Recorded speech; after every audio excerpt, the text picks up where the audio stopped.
Here we have another diagram of translation. Now, this looks a little bit different.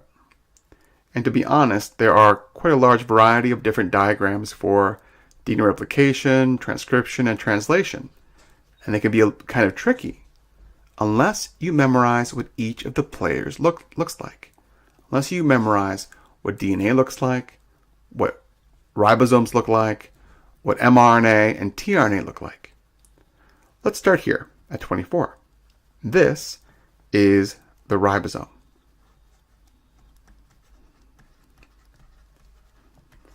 Which is made up of RNA, and protein. Now, the ribosome is the location for translation.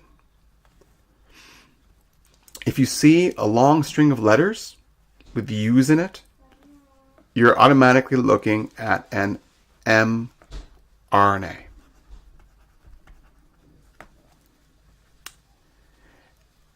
And in order to make a protein, you need a ribosome. You need a gene, right? Because the mRNA carries the information from the original gene that was located on the DNA. But it also needs amino acids. And here we have glycine, phenylalanine, arginine, and so forth. Amino acids.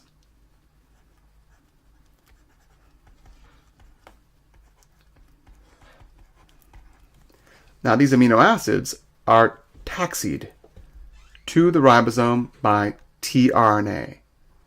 The way I remember it is T for taxi.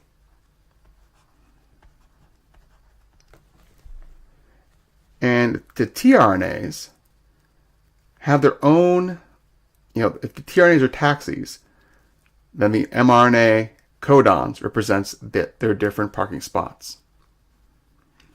So here we have parking spot ACA or codon, mRNA codon ACA. And the parking tag on this tRNA reads UGU. UGU being the anticodon.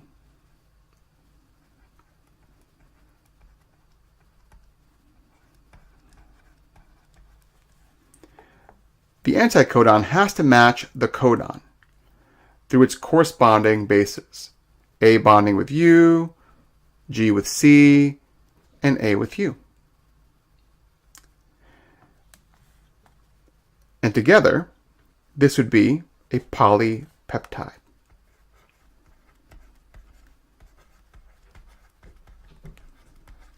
Or a protein. A string of 100 to 6,000 amino acids bonded together by peptide bonds.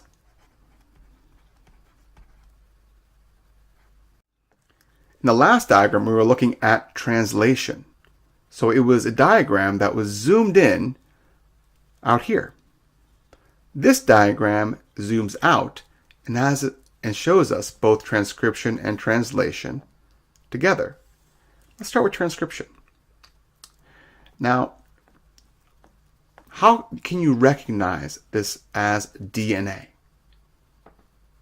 Well, one, it's a double helix. And two, its base pair rule is ATGC. DNA having thymine and not uracil. And this is a long string of letters with U's. How can you tell it's an mRNA? Well, it's a single strand, not a double, and it has U's, uracil, instead of T's. Now, this is how it was transcribed. Remember, first helicase would come and unzip the hydrogen bonds of the DNA molecule. Then you have mRNA polymerase putting together the RNA nucleotides onto the DNA template, notice A would have bonded with U. A, U, A, U, G, C, C, G, G, C, A, U, T, A, G, C. Thus copying the gene from the DNA directly onto the mRNA, transcribing it letter for letter, word for word. Then the mRNA is able to leave the nucleus and go out to the ribosome. Now, immediately we must recognize that this molecule here, long string of letters with U's, is the mRNA. Just instead of being pictured inside of the nucleus, we now see it outside of the nucleus at the ribosome. Now, this mRNA is what is used to determine the order of amino acids. Here we have the tRNA carrying the amino acids to the ribosome and lining up its anticodon with the codon. G bonding with C, U with A with U. Then the ribosome puts together all the amino acids to build a protein. Now, back to the analogy we started with, it would be like you have a 600,000 page cookbook in here, the DNA. But you want a single recipe. But the cookbook is 600,000 pages, so it's way too big and heavy to carry out of the library. Frankly, they probably just laid the book down on the foundation and built a library around it. That's how big it is. So, how do you get that information out? You copy it, letter for letter and word for word. You copy down the recipe. So then you can end up walking out with a single recipe and going to your kitchen. At the kitchen, you have all you have your oven, you have all of your culinary tools to make the meal. And you have the recipe, but you can't make a meal without ingredients. So you send your friend, the grocery shopper, out to the store to buy groceries. Your friend brings back the groceries so that you can actually make your meal according to the recipe, producing a gourmet meal. Here's another diagram for transcription translation. And like most transcription translation problems, they start you off with a DNA template strand that is used to transcribe the gene onto the mRNA molecule like this. A bonding with U, C with G, C with G, A with U, A with U, A with U, C with G, C with G, G with C, A with U, G with C, T with A. And then you would translate the mRNA codons to the amino acids by looking at the mRNA codon amino acid chart. UGG, for example, coding for tryptophan. UUU, coding for phenylalanine, and so forth, until all of the amino acids are put in the correct order and come together to form a polypeptide, a protein, a string of amino acids connected by peptide bonds. DNA, RNA, protein trait. In this final diagram representing transcription and translation, we have a picture of the entire cell, highlighting transcription happening here in the nucleus, where the helicase unzipped double helix, forming a template DNA strand right here, and the mRNA being copied in here. Here we have the mRNA molecule leaving the nucleus and snaking its way to the ribosome right here.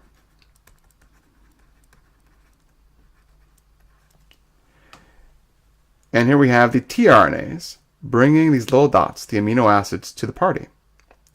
The ribosome is reading the mRNA code, and the mRNA is determining which amino acids go in which order. And in the end, the ribosome puts together the amino acids in the correct order until it makes a protein. Transcription and translation. DNA, RNA, protein, trait. Now let's take a look at transcription and translation in a more hands-on sort of way. Here we start with the DNA being unzipped by helicase. So we have a DNA template.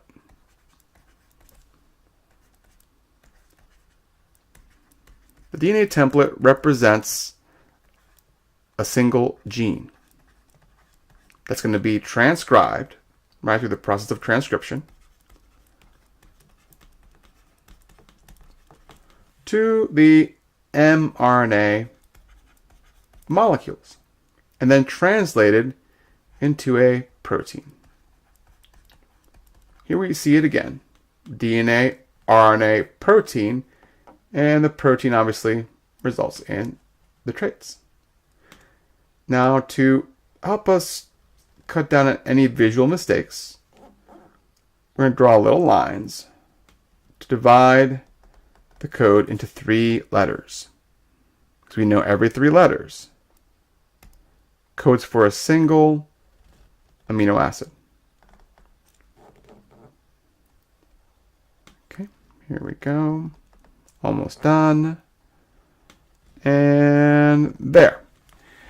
Now, first step is transcription, which happens in the nucleus because the DNA is way too big to leave. A would bond with U because the base pair rule for RNA is AUGC, not ATGC. The only difference is that when you would expect to see a T, in the RNA we see U instead. So notice A with U. T, well, T always bonds with A, and A is found in the RNA. G with C, C with G, G with C, A with U, T with A, G with C, T with A, G with C, A with U, and T with A. And here we have 4 codons.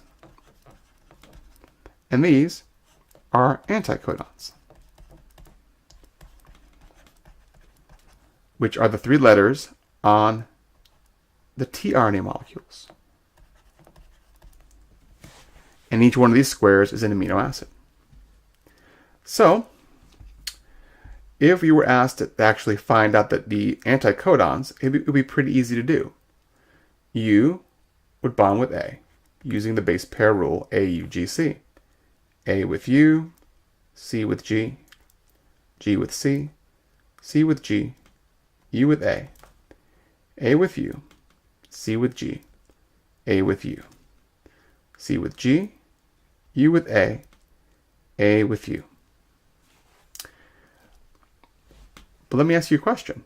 Which letters you're going to use to figure out the amino acids up here?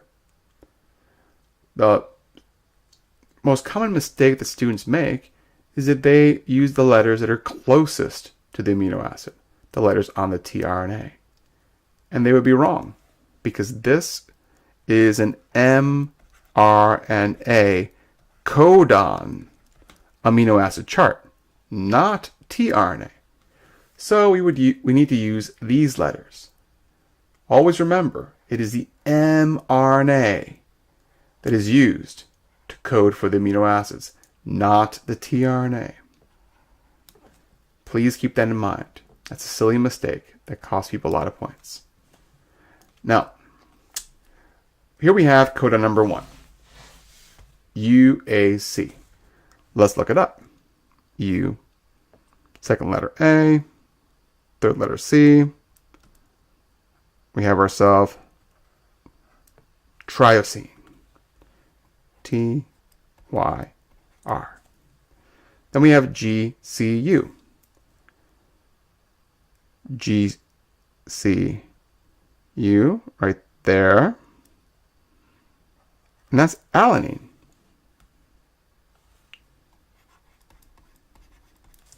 Then we have ACA.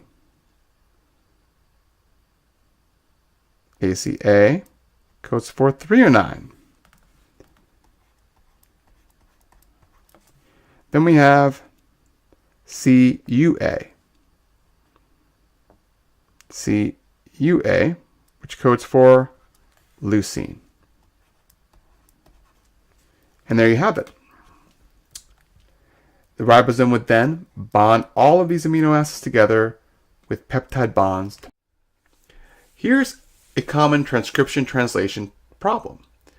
In these problems, you normally start with a DNA template sequence. TAC, GAG, TGT, TCA, ATC. Now, in order to actually figure out the amino acid sequence, you have to undergo transcription and then translation. Let's try transcription.